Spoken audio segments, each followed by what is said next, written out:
n'est pas adopté. Nous en arrivons, mes chers collègues, aux explications de vote. Je rappelle que c'est 5 minutes. Aux explications de vote d'abord. Mais ça ne vous empêche pas de gagner du temps et vos sièges.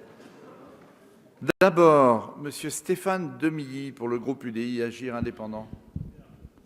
Merci Président. Mes chers collègues, cette proposition de loi a pour objet d'encadrer le démarchage téléphonique et de lutter contre les appels frauduleux. Elle n'a pas pour objet d'interdire tous les coups de téléphone, ou alors il faut se mettre sur liste rouge.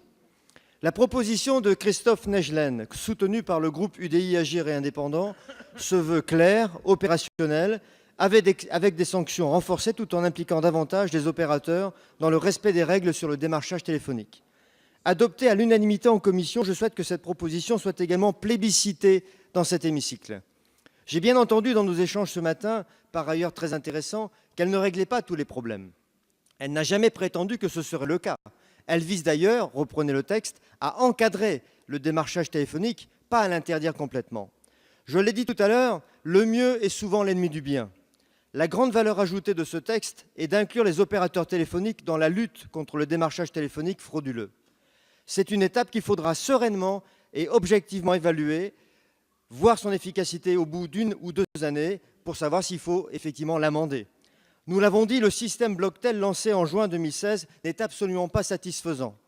Bougeons donc les choses avec cette proposition de loi et faisons le point dans quelques mois.